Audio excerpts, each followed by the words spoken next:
Like movies? You'll love Inglorious Trexperts, the new Star Trek podcast from the creators of the 430 movie. Check it out wherever you listen to podcasts.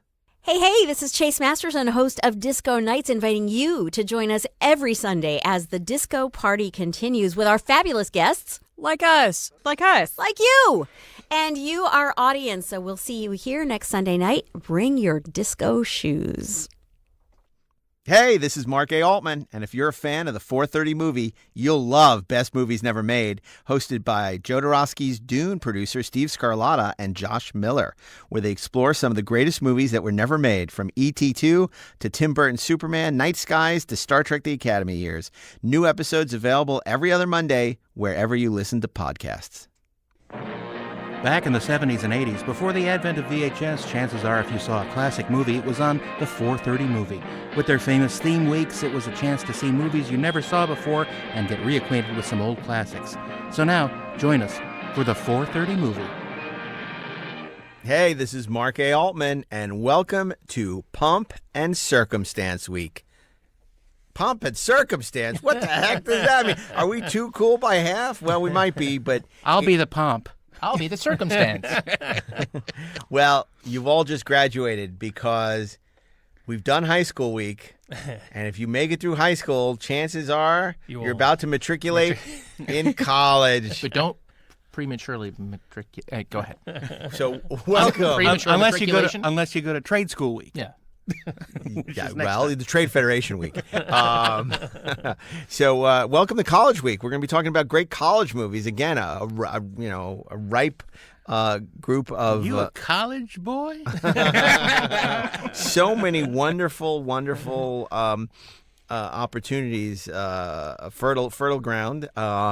Great college movies. We had a great time when we did High School Week a few months ago, whatever it was, and that was great. And so it felt only appropriate that we come back and look at some of the great college movies. We'll continue your education. Exactly, continuing education. And college may be expensive, but the 430 movie isn't. It's free, and you can enjoy it wherever you listen to podcasts. So I'm back here again with Steve Melching. Hello. Daren Docterman. Present. Ashley Miller. Not here. And myself, Mark A. Altman. So welcome to College Week. Guys, did you watch a lot of movies in college? I did nothing but watch movies in college. Are you kidding? I barely went to class, right? I might as well just told people while I'm going to film school, because all I freaking do is like sit around and watch movies. I would declare a class amnesty days where I would just sit and watch movies. Sometimes these became class amnesty weeks where I would sit around and watch movies. Now, I did other things other than watching the movies. I would also drink heavily. But that was pretty much my life, and that's where I fell in love with movies like, say, Howard the Duck. Yes, well, good. Okay. What about you guys? Yeah, well, I went to USC and never got into film school after 5 attempts. But I took the short-term graduation, so I left after 2 years. But during that time, I watched a ton of movies because I would go to all the cinema classes that I could, and audited those that I was not eligible for, and saw a ton of movies, and it was great. Yeah, I also went to USC. I think I was a year behind Daren there, and I was also not accepted into the film school initially. I was accepted on my 5th attempt as a junior, but I had no backup plan. I knew I had to go to the school, so I just took all of the film classes that I knew I was going to have to take anyway in order to get the degree from the film school. So I took all the film history classes I could fit into my schedule, and then at the beginning of the semester, I would go to the critical studies office and get a copy of the master screening list for all of the film school classes and highlight the movies that I wanted to see. Right. And then if I had a free afternoon or evening, I would just go to the class and sit back and watch the movie. So funny. In college, during the week, I would see all these great movies. I mean, I was a poli-sci major, but I took as many film classes as I could. And, I'd see great movies like Lolita, Stanley Kubrick's film, and Sweet Smell Success, and, all these really, really fantastic films. But then on the weekends, go into Cambridge and or in Boston and get to see amazing things. Like it was, you think about it, it was like so many great movies. Brazil, I remember going to see. It was when they finally re-released The Manchurian Candidate, which Frank Sinatra had on moratorium for 20 years after the assassination of JFK. And it's funny. I just want to stop you. I was at that screening at USC where Terry Gilliam first tried to show Brazil and was not allowed to. Wow. When Universal shut it down, and we all walked up to the president of the school's office and did a little protest, and it was historic. And it's in the Making of Brazil book. The Battle of Brazil. The Battle of Brazil. Why was it shut down? Because Gilliam was in an argument with the studio over his final cut, and it was not yet settled. And he was not allowed to show it anywhere. USC did not want to antagonize Universal Studios. Correct. So they declined to show it. Right. They did. It was that for 466? That was for... I think it was. This is a class where a filmmaker comes in and presents a film, and they do a Q&A, and they record the Q&As, and they are then archived in the library. And I went and listened to the tapes of that evening unfold. Yes, it was a fascinating moment, and some of us got to go later and see the European cut of it. I think it was just a couple months later, but it was pretty amazing. Not the Love Conquers All edition? No, it was not.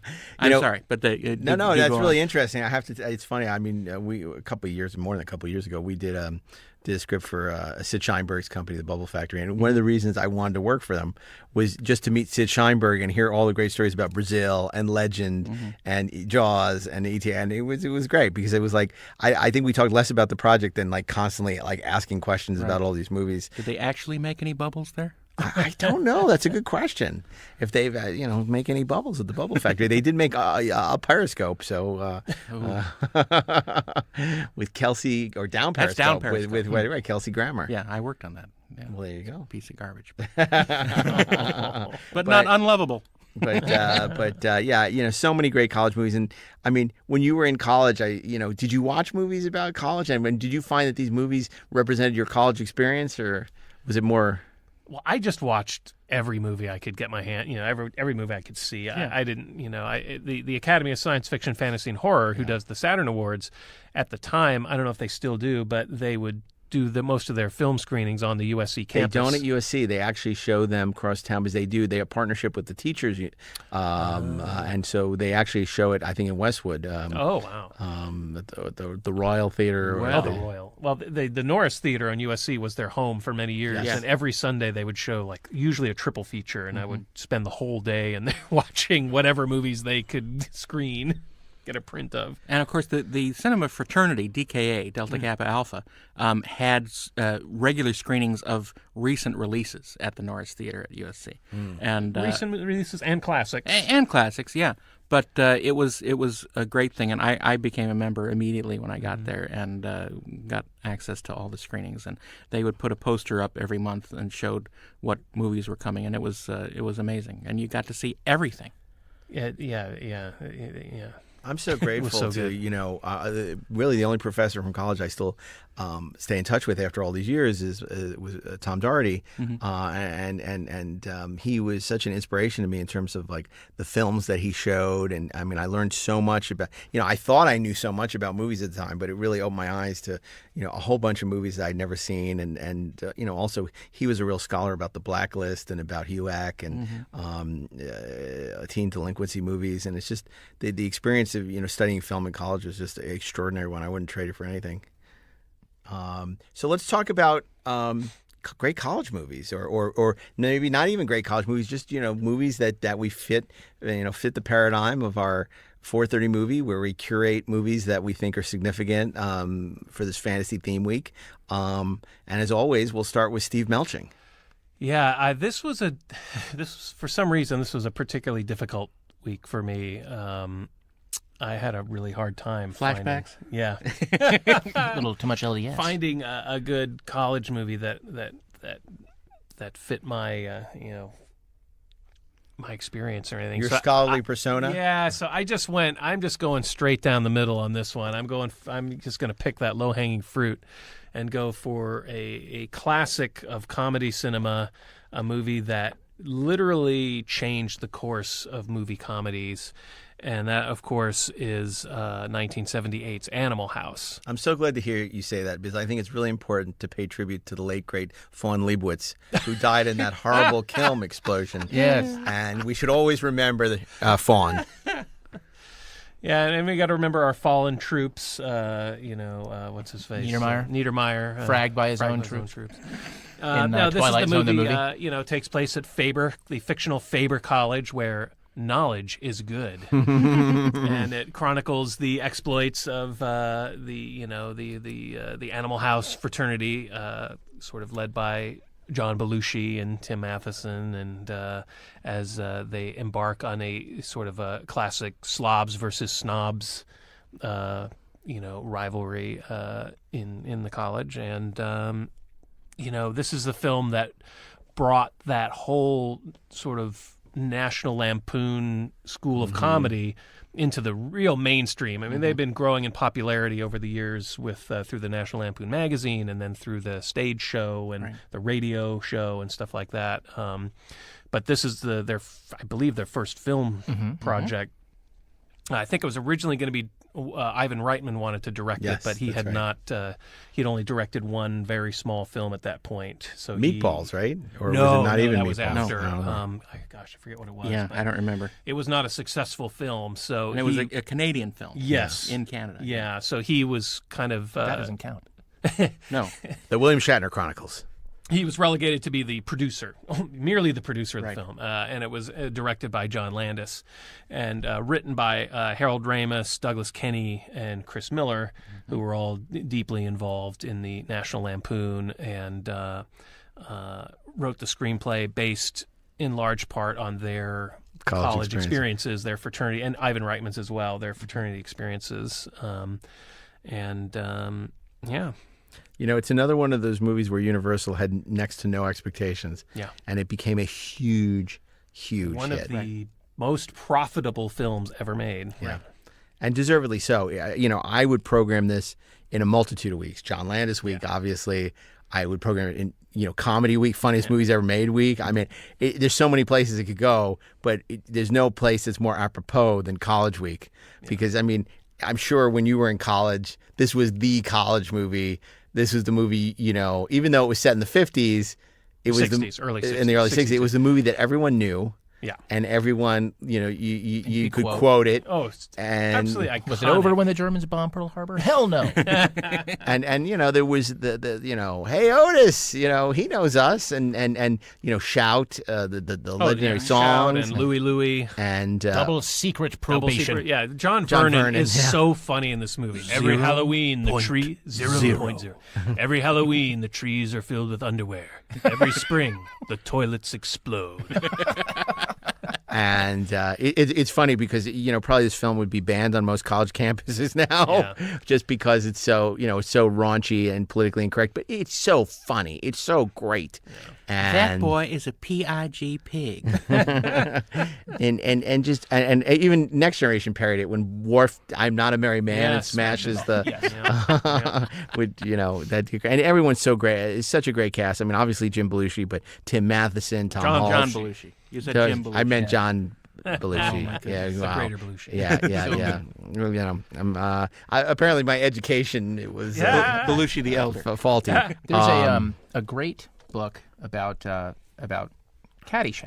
Yes. Right? Yeah. And one of the central issues in that book is really about Caddyshack's relationship to Animal House and what it meant to everyone who was involved as their follow-up, particularly Doug Kenney, who was one of the writers and one of the real driving forces, one of the real driving creative forces behind National Lampoon, and how making that movie was, making Animal House was like getting to the top of the hill and you're a god. Well, nobody believed in it. Yeah. They thought it, Well, but it created the split. Like half of the team went on to do Caddyshack and the other half went to do Meatballs. Yeah. There was this bifurcation. They're each trying to recapture the success And neither is successfully. I mean, I love Caddyshack. It's really entertaining. I think they're both good. But Animal House to me is a classic, you know. And you know, it's interesting to the point you're making. Nobody believed in it. You know, the third billed actor in that movie is Donald Sutherland, who's probably on screen for about 3 minutes, 10 minutes. And he did it as a favor. He did as a favor, basically to get the movie made. Right. And because it's all pretty much people no one had ever heard of. Martin Metcalf, Tom Hulse, Karen Allen, who's wonderful and charming in it. Luminous. Well, and the actress who Stephen Furst is hysterical. Yes, we just lost today. The actress. Verna Field. Verna Bloom, not the editor. Verna Bloom. Yeah, who's really quite wonderful in that. I mean, that was a staple of my viewing in the early home video era. I mean, I would watch that movie a lot because it's so funny. Thank you, God. Thank you, God. Yeah, Belushi was the only nominal star in that. I mean, it was written for Belushi, but he had really only had his fame from Saturday Night Live at that point. But it was huge. Yeah. As was he. Yeah. Well, not as huge as he became. Yeah. And but it's because the thing I think part of the reason it's so good is and so funny is because it's smart. It's a really the dopiest movies are the smartest movies. It's like Airplane is a super dopey movie. It's really smart. Right. And Animal House is also like a really really smartly written by very bright people. Yeah, the dialogue is that very wised up dialogue. It's very clever, but then also just really dumb things that are just hilarious, like when they smuggle the horse into the dean's office and they send Flounder in with a pistol to shoot it, and he chickens out and can't do it, and he fires it. It's a blank. He doesn't realize it's a blank, but he fires it in the air, and that shot of the horse and that sound effect, it just kills me every time. It's so funny. And it also did something which has been done many times since, but I don't know if it been done before. Has that great tag during the credits where you find out what happened. Sort of the American Graffiti style. Yeah, right. And you have it's almost like a yearbook. Yeah, it's like where are they now? And then you find out that John Belushi's become a senator, I think, right? Mm-hmm. And what happened to all the characters? And of course, all the characters you hate, like Niedermeyer, come to an untoward in Vietnam. Yeah, exactly.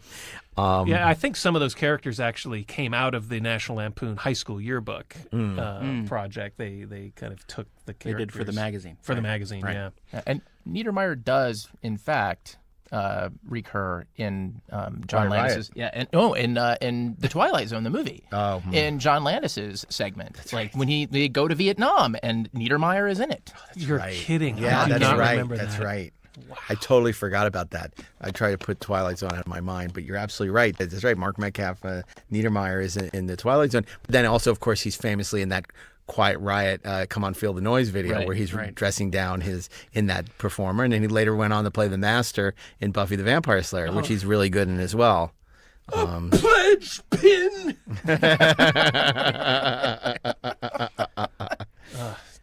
It's funny. So much great dialogue. It's my wife.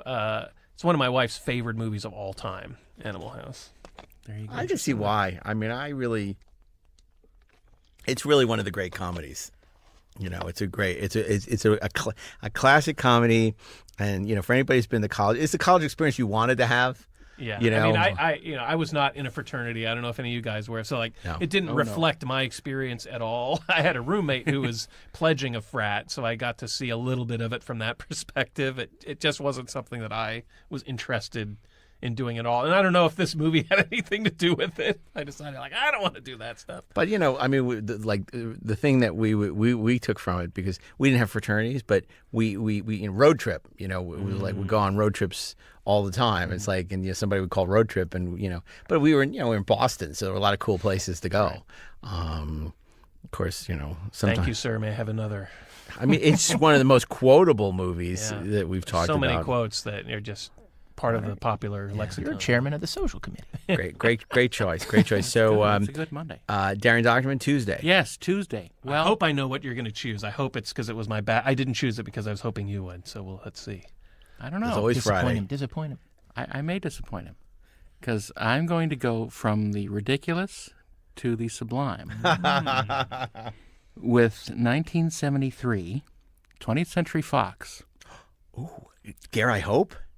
It is The Paper Chase. Yes, that was my choice too. Woo! Nice. Now I can go with something else. I love this movie. I love the TV series. Me too. A little Love the more. TV series. Yeah. Yeah. Underappreciated because it's not Totally easily available. Correct.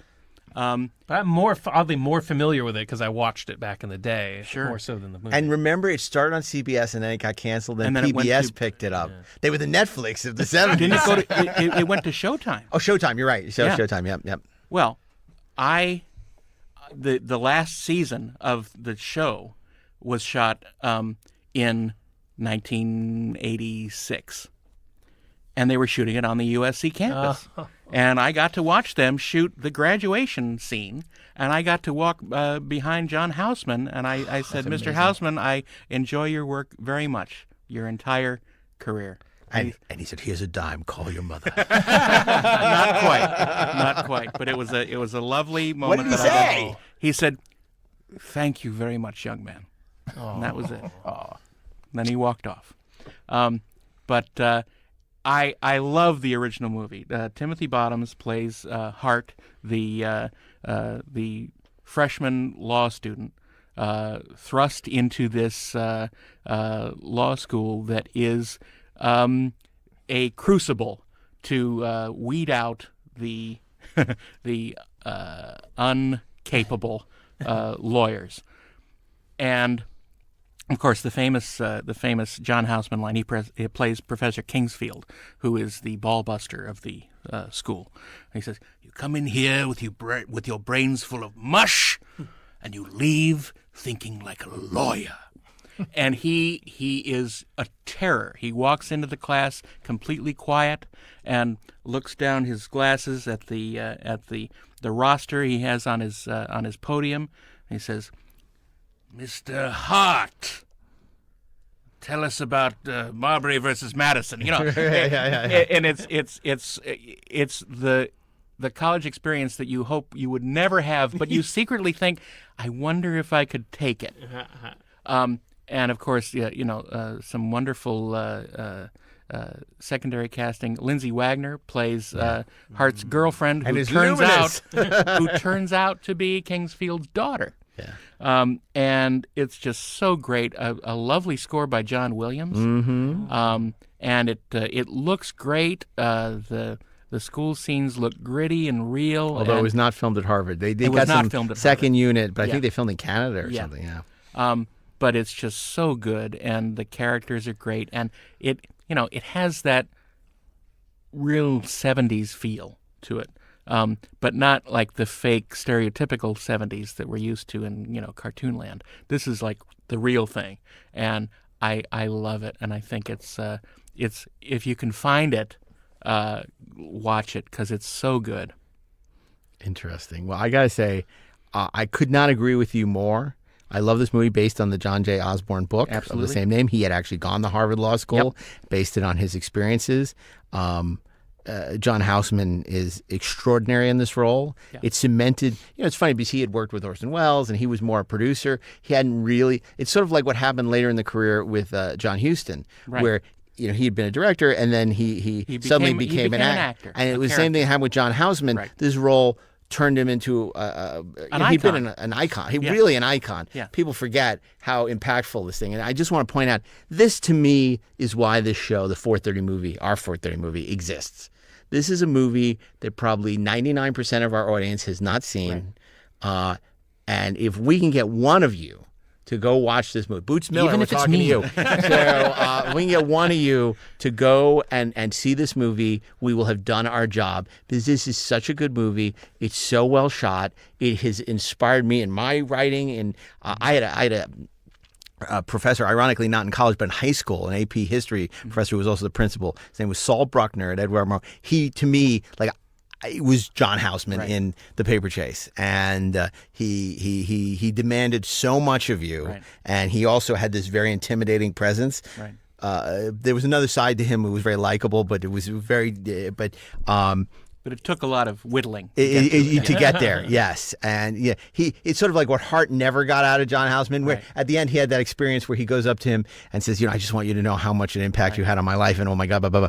And he's like, that's very nice, thank you. And then it's like doesn't know who he is. There's one scene that is so emotionally draining isn't the word, but very evocative, where he sneaks up into the attic of the library. And it's suspenseful. Yeah. He goes to look at the old work Kingsfield's notes. Yeah. And he goes through these, and it's called The Unbroken Chain. The continuation of law from the beginning from the Ten Commandments on. And it is so moving and so touching, the connection, the religious almost connection, religio, the relinking of the present to the past. It's so great, and it's just wonderful. I'll tell you something about this movie. This movie was the movie that briefly made me want to be a lawyer. And it's like we're conditioned to say, oh, lawyers, they're all scum and all this stuff. This movie, it made it seem like such a noble profession, right. and it was so great that for a short time, it was also the practical profession as opposed to working at full time. Where I for a short time considered being a lawyer, and actually it was your fallback. Fallback was my law safety school, like school. so many. That's right. Harvard Law School was my safety school. Right. And so it really is just a fantastic movie. James Bridges directed it, right? Yeah. And a fantastic movie. I thought that all college professors, before I went to college, were like that. I thought that was just the thing. And I was kind of looking forward to it, very disappointed to discover that it was not nearly that interesting or threatening. Right. I think, that was like half the reason why I never showed up to class was because it just wasn't that entertaining. I had one English professor, Professor Peter Wiggins, who is a Renaissance lit professor, who was very much like John Houseman, except the nice version of that. He was very Socratic. He would, pick a student that he would lead down the primrose path, lead them to some conclusion that the student thought would please him. Right. That would be completely just wrong and effed up. And then he would just turn and just, but no. And I saw him leave people just in tears. And it was the best. And I loved going to that class. I loved getting picked on. It was awesome. Well, I think what it shows or what it proves and what I so admire about this movie is the power of a great teacher to inspire, and these are the people we remember our whole lives, the teachers that made a difference in our lives, that and it's not that they taught us so much, they taught us to be more than we are. And that's what Houseman was, because ultimately when, Hart goes up to him at the end, he doesn't even know who Hart is. Right. And his whole life is revolved around the Kingsfield, and Kingsfield is just another guy who sits in his class, and but it doesn't matter because he got what he needed out of it. I spent 7 years teaching at Art Center College of Design, and when I started there, I hoped that I could get like a tenth of the gravitas of teaching that Houseman did. I think I managed maybe a little bit more than that. But I'm too much of a softie. You should have just done the class in the Houseman voice. I the whole should time. have. There were many times when I thought I should have, but no. I got to experience it from the other side, and it was very satisfying. This movie just really hit me hard from both sides. Mm-hmm. Yeah, no, it's a great pick, and had you not picked it, I would have picked it. So, fantastic. So that brings us to Ashley Miller on Wednesday for College Week. So, what's your grade? I think this week we're going to go from animals to lawyers to nerds, but not quite the nerds you might be imagining that I'm about to describe. This movie is it's up there like in my list of my top 10 favorite movies of all time. It's a movie that I can watch over and over and over again. It is so completely quotable. It features just an absolutely charismatic turn by Val Kilmer. It feetures the great William Atherton playing yet another a-hole in a long line of Atherton holes. It is real genius. Real genius from 1985. And it also features our benefactor. Does it? Oh yeah, Dean Devlin's Dean in Devlin Is is he in it. really? Yes, that's right. Okay, well, That's not, right. Yeah, Score okay. one for He was Mr. an Miller. actor. Yeah, Right? before Good he job, was Dean. a writer and a producer and a director, he was an actor. I didn't know. In fact, you you go. know, that's how he had met Roland, was on Universal Soldier. Right. So I had no idea. No, I one of the reasons why I loved this movie from the jump is because you might have figured out I was a bit of a nerd in high school, right, and then college a little bit. You know, I was that kid. I was the Mitch. Who was the main character in this movie is a 15-year-old prodigy who ends up going to Pacific Tech, which is sort of a stand-in for Caltech. And he shows up and he is socially unprepared. He is eager to do the work. He has no life, but what he realizes slowly is that he is burning out and that his life isn't his own. And he meets Chris Knight, played by Val Kilmer. And Chris Knight is like his ghost of Christmas future, right? It's coming to him and saying, you got to lighten up. Like that's really the theme of the movie is it's not enough to be smart. You have to live your life. The plot is great. It's so smart and so cool. I mean, the MacGuffin is they're building, a 5 megawatt laser, and how do you accomplish this? And you're on a timetable, and William Atherton is he's the professor who's leading the project, and he's building a house out of money that should be going to the project, but he's on a timetable for the DoD because really they're building this laser weapon, an airborne, spaceborne laser weapon, to use as an assassination tool. And how all of that Michigas kind of works out is it's nifty, it's cool, it leads to some great set pieces, it leads to a lot of great fun moments, but at the heart of this thing, again, it's Val Kilmer as Chris Knight, who is kind of on an opposite journey from Mitch. He's a guy who showed up as a young prodigy who didn't have a life, who learned to let go, but perhaps let go a little too much, and has to rediscover his seriousness, and that some things do matter. And just the relationship between these characters is great. It's just so well directed by Martha Coolidge. It's so funny. It's so good. I can watch this movie every day if I had to. yeah, a real genius, a wonderful film. And Martha Coolidge is an underappreciated director. Really, really, terrific. She did that. She did Making Mr. Right, and just it's such a fun film. Another movie that at the time wasn't a huge hit, but then sort of on home video became sort of a cult film. I'm not sure if people are as familiar with it now as they should be. Right. There was like a few of these type of movies that were all released at around the same time. Yeah, and this was kind of the And we always had a one title name for all of them. My Real Weird Genius Science Project. Right. It was My Science Project. Weird Yeah. Science, yeah. But, it's just the dialogue is great. Like as Socrates once said, I drank what? Was it one of those dreams where you dress up in a toga and you're surrounded by co-eds who were throwing little pickles at you? Because that's the one I had. It's awesome. Yeah, I mean, there's something so liberating about going to college. It's the first time usually you're away from your parents, unless you've been to boarding school or something, and you really, have all this freedom, and it's how will you use that freedom? And I think that's why what these college movies tap into, because in high school they're all, we talked about that, it's all about repression and sort of discovering who you are, and in college it's really about flourishing without the constraints of high school and your parents, and what decision are you going to go right, are you going to go left? You can reinvent yourself in college, and in high school you're trapped there in the school every day with the same group of people that maybe you've grown up your whole life in that school system or that town, and you are who you are, and then you go off to college and you have a chance to make a break. Right. Like I know when I went to college, I started dressing differently. I kind of reinvented myself a little bit. I meant to talk to you about that. And you discovered the fantastic 4:30 movie logo wear.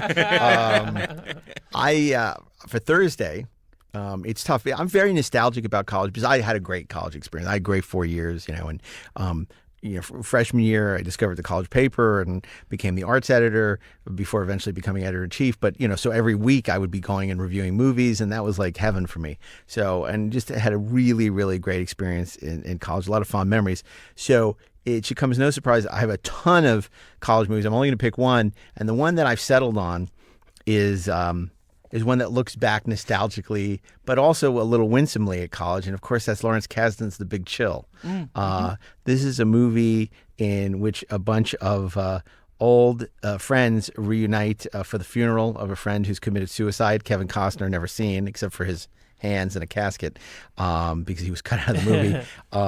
But it minted a bunch of superstars, Kevin Kline, Glenn Close, Jo Beth Williams had already been in a bunch of big films. But Tom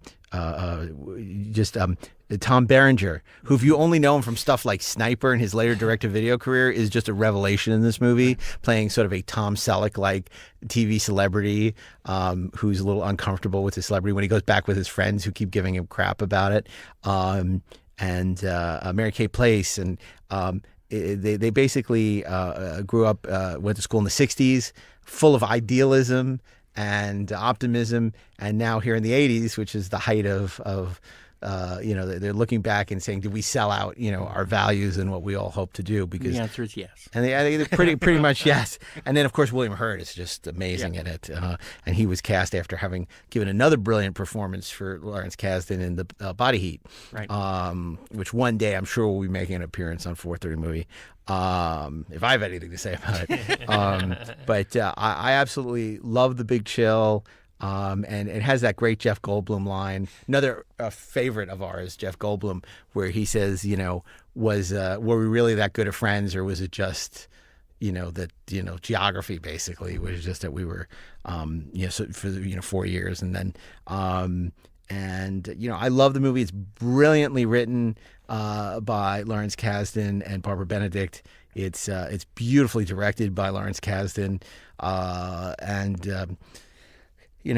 looking at it, I remember watching it in college when it came out, and even I may have even been in high school when it came out, and just thinking, oh, that'll never be us. And, it's like, I don't know. So it's a terrific movie.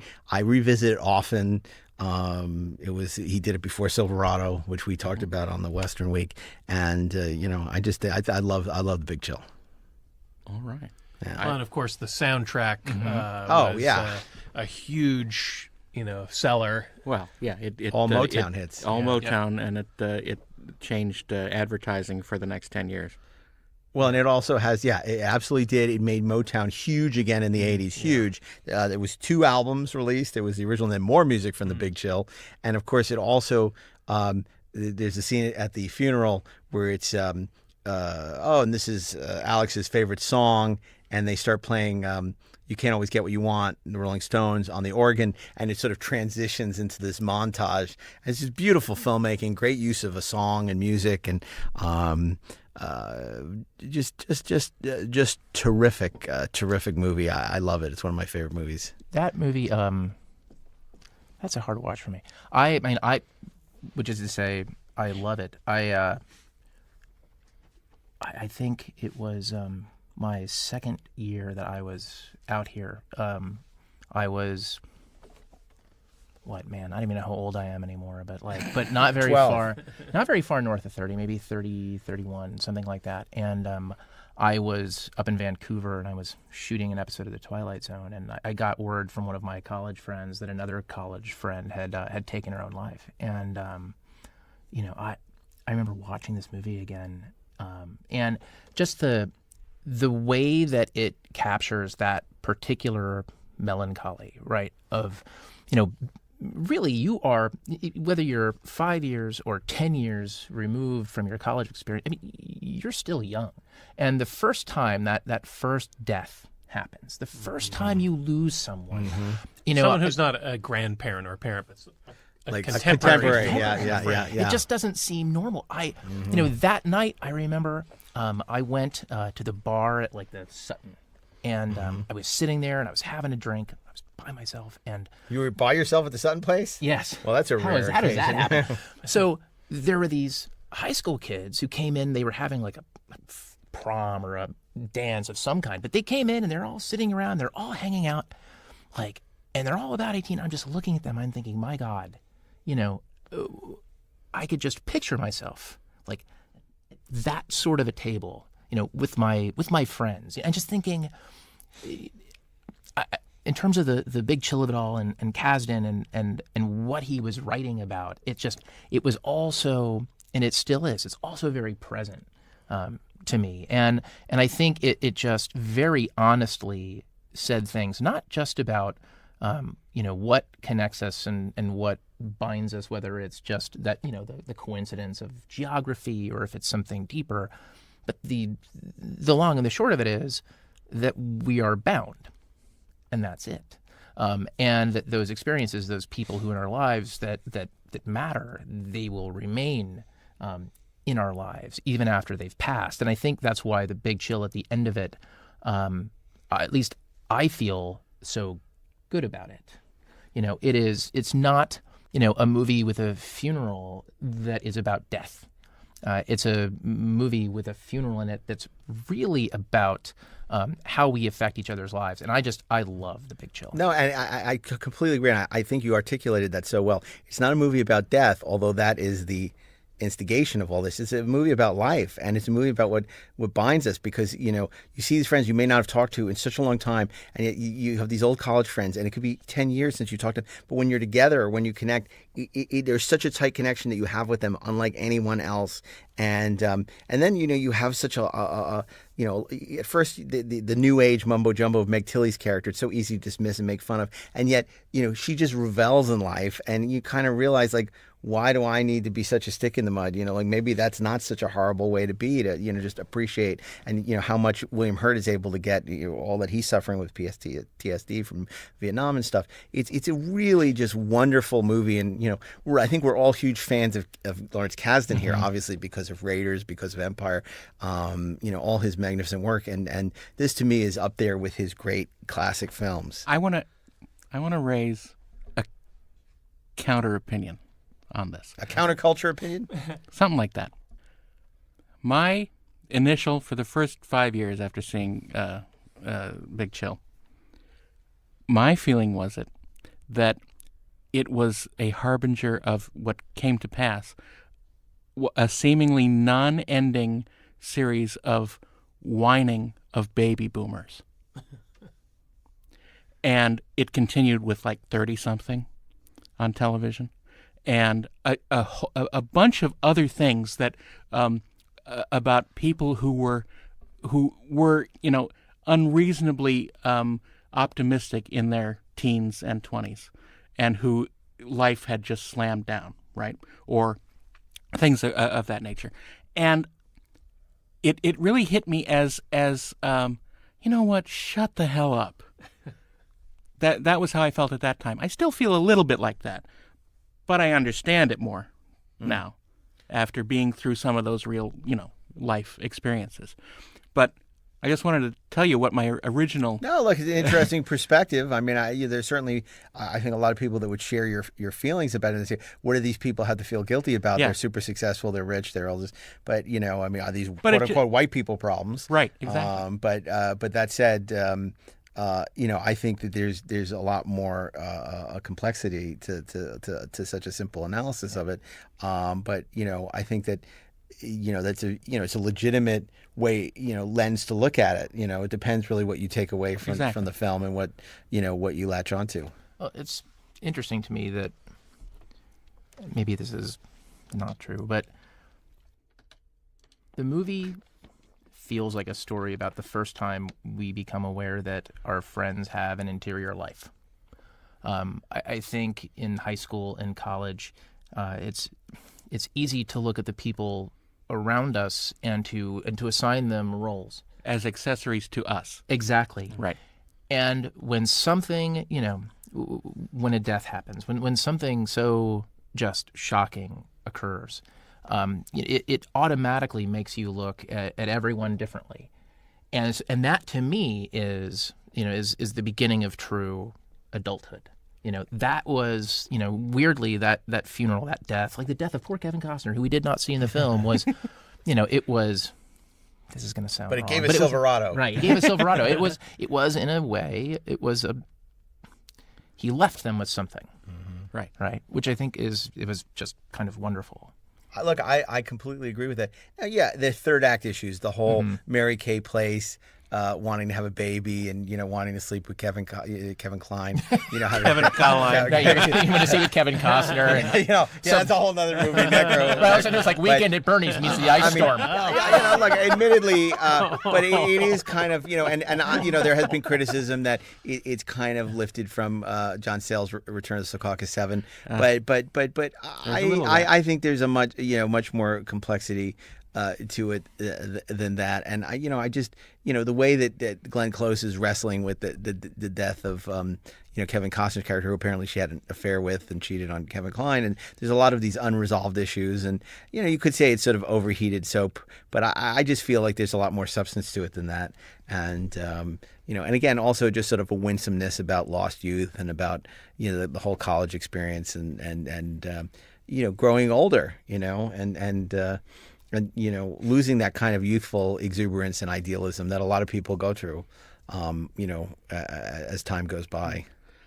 I think your pick is a valid one, but I think it does stretch the college box I a think little these bit. weeks are very elastic. Now, if you want me to substitute it, I'll give you another movie. I got a whole list. No, we can hear the other ones. So look, let's Friday. Start Friday. There are two ways. First of all, I think Spike Lee's School Days is a terrific college movie. I really like that movie a lot. It was his second movie after She's Gotta Have It. It didn't do particularly well. There's been a lot of critical revisionism because it was not critically acclaimed either. I really liked it at the time. I think people like it more now, but I really like that. But there's another movie from that time period that's more in the Animal House vein, which is hysterical. Rodney Dangerfield's Back to School. I love that movie. Yeah. Keith Gordon is his son, and then Rodney Dangerfield, who never got his college diploma and always felt a little, people look down on him for that. Robert Downey Jr. Did I say Robert? Yeah, but I always say Rodney Dangerfield goes back to school. Robert Downey Jr. is wonderful in it. Sally Kellerman is great from Where No Man Has Gone Before. Jadzia Dax herself. Terry Farrell, one of her early roles. She's in that. Yeah. Oh, have you seen it? Yeah. You just didn't remember. Ago. It's so funny, It's and Rodney really good. Dangerfield is just hysterical. And Burt Sam Young. Kinison is in it as like the Sam history Kinison, professor. yeah. It's like, Truman was too much of a wimp. Isn't it Burt Young? I think Don't go in the desert. Don't live in the desert. it is Burt Young. Oh yeah, Burt Young's the chauffeur / butler. Yeah, and he's really funny. He's really funny, and Dangerfield is at his peak here. Yes. He's at Shakespeare for everybody. It's so good, and the scene where they're going into their dorms. Normally the dorm is like a 10-by-5 room that you share with someone else. And they walk in, and then we walk in with them, and we see that all the in-between walls have been removed, and they've created this huge suite of all the rooms that Dangerfield. You're a melon. He donated all his money. He donated all his money so he could do anything he wanted at college, basically. It's so funny, and a lot of people don't remember how funny Rodney Dangerfield was. I don't get no respect. And of course, in a scene stealer, Sam Kinison. Yeah. No, he's great. Unbelievable. As the history professor. Yeah, he's great. It's a great cast. Orion Pictures put it out. I don't think it was a big hit at the time. Yeah, but a perennial in home video. Yeah, loved it on home video. And it's great. It's so funny, and I guess it's the college experience we all wanted. And Keith Gordon, who later became a successful director, is this real stick in the mud who sort of learns to come out of his shell thanks to his father. Right. And it's a delightful movie. Now, on the flip side of that is a movie which I do consider a true classic that I love, and could have easily been my choice, and that is Mike Nichols' The Graduate. Oh yeah, sure, yep, sure. That was a close choice for me as well. I mean, obviously an all-time classic, not about the college experience per se, but about a recent college graduate who comes home and is trying to decide what to do with his life. I mean, should we consider that for Friday, because the graduation is the natural end to college? I think that The Graduate fits into there's so many other opportunities to talk about The Graduate that I almost want to hold it. I think that it is much like The Big Chill, a little outside the box, but I mean it's certainly What's one the to box? College. Fair enough. College is in the box. I agree with Ashley. The Graduate is such a significant film. I don't want to give it short shrift here. I'm sure we'll have a chance to revisit it in the future. Great films in 1968. Let me throw out another comedy. Revenge of the Nerds. Yes, Yeah. absolutely. That was my backup. Yeah. Along the lines of Animal House and, perhaps a little more cartoony. Yeah, definitely more cartoony. It was in that Porky's grown up vein. But it has a really good teensploitation. heart to it. Yes. And some great characters and some great conflicts and situations. It's a really good cast. Yeah. A very funny cast. It's a movie that, what was it, 87, I think? I think it was before that. Oh, 84. Yeah. 84, Yeah. 85. Yeah, you're right. 89. I know what big Joel Schumacher fans you are. What about St. St. Elmo's Elmo's Fire? Yeah. Yeah. Well, that doesn't burn me up a little bit. You know what I like? You know what's great? We can Spinal Tap some love recently.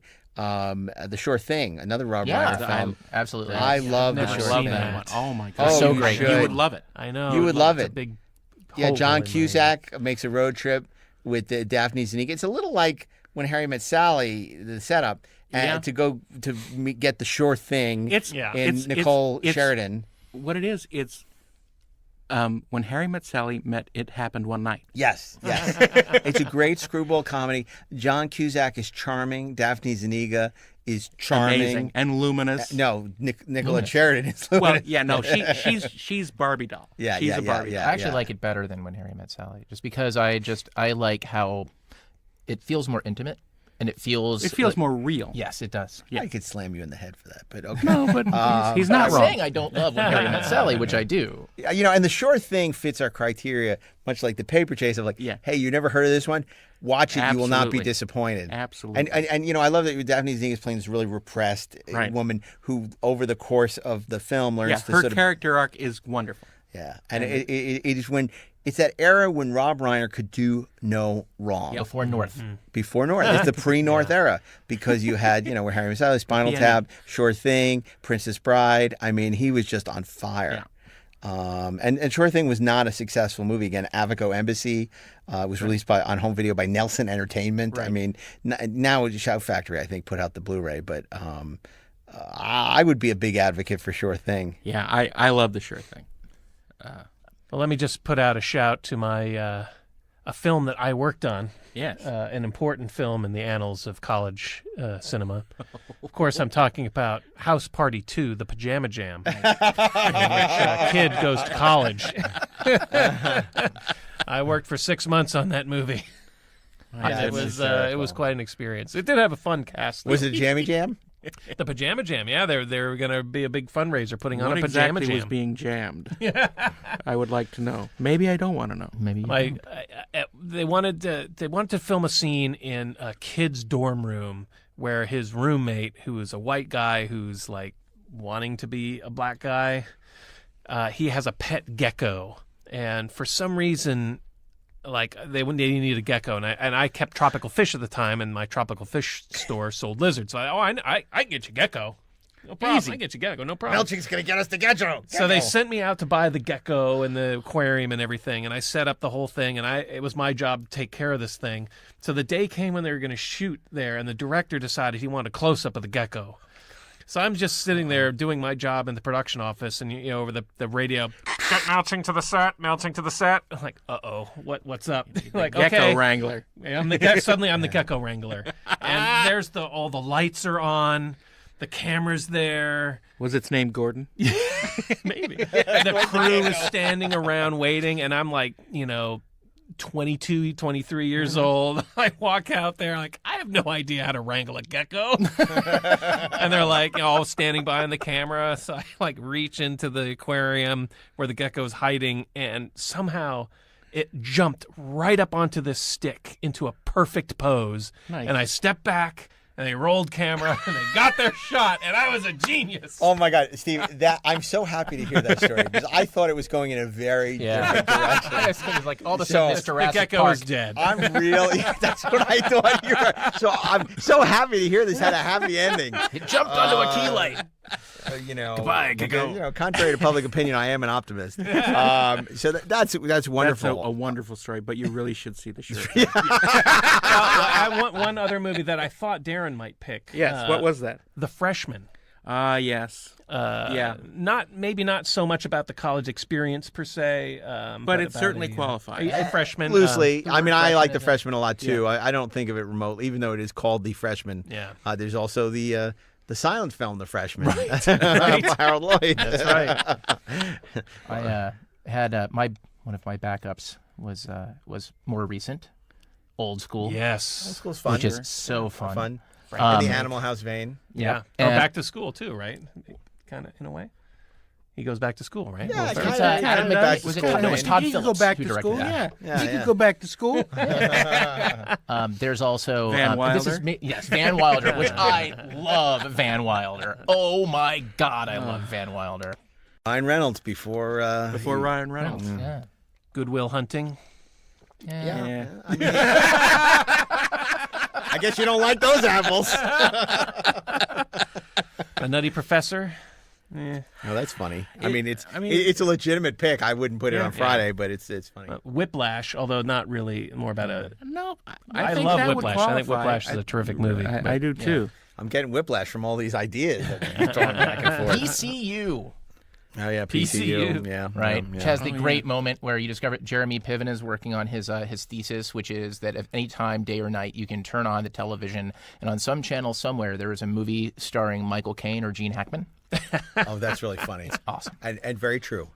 There's always a movie. It's no matter what time of day you turn on TV, there is a movie with Gene Hackman or Michael Caine, because Michael Caine said no to nothing. Yeah, He said nothing at all, except when I wanted to interview him for a book.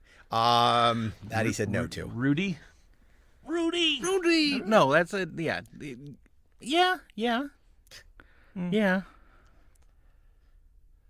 Wow, silence. I know, right? I'm still advocating for the sure thing. No, I think that. Yeah, I agree. think that's probably I like the. the short thing. Well, it looks like we graduated in 4 years, maybe really 5. I took 5. I was on the Star Trek plan. I did the 5-year mission. We spent a summer abroad or semester abroad, so we went 5 years, but it was a good 5 years. And just to remind you, what college was like.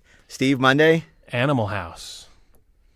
Animal House. Tuesday, The Paper Chase. Wednesday, Real genius. Thursday. I heard it on the grapevine. It's The Big Chill, and Friday, it's The Sure Thing. That's a great week. That's another great week. I should hope we like these weeks. We are programming them. There hasn't really been a week where I say, well, those are terrible movies. There's no one else telling us to do these things. Yeah, yeah. There's no electronic frontier. Anyway, great week. I give it an A+. I'm just taking this pass fail. Yeah. NI needs improvement. I had a professor once who told a student that his paper was very good for recycling. Oh, that's brutal. Right. So, Wow. But I think that this is much better than something for recycling. Thanks. Yeah. Oh, great. Good. Oh, damning with faint recycling. praise. Well, this has been great. So, once again, another great 4:30 movie week is in the books, and those textbooks don't come cheap. You're better off buying Blu-rays. It worked to our advantage. And I want to remind you that we'll be back next Friday with an all-new episode of the 4:30 Movie, wherever you listen to podcasts. Meanwhile, we hope you'll check out our sister shows, Inglorious Trexperts, the ultimate Star Trek podcast for Star Trek fans with a life, and Disco Nights, a celebration of Star Trek Discovery, featuring host Chase Masterson and special guests every Thursday night. Meanwhile, if you want to check out previous episodes of the 4:30 Movie or purchase some of our great 4:30 Movie logo wear, you can go to 430movie.com or suggest future theme weeks or tell us how we screwed up at Twitter and give us not a passing grade at 4:30 Movie Podcast or Facebook at 4:30 Movie. And if you're feeling really generous, or even if you're not, please go to Apple Podcasts and grade us 5 stars and not in red pencil. Finally, a very special thanks to Bill Ritter, Natalie, and everyone here at Electric Studios for making the show possible. We couldn't do it without you guys, and we're very lucky to be part of the family. So until next week, on behalf of Stephen, Ashley, Darren, and myself, Mark Altman, thanks for joining us here on the 4:30 Movie. Eyewitness News starts now.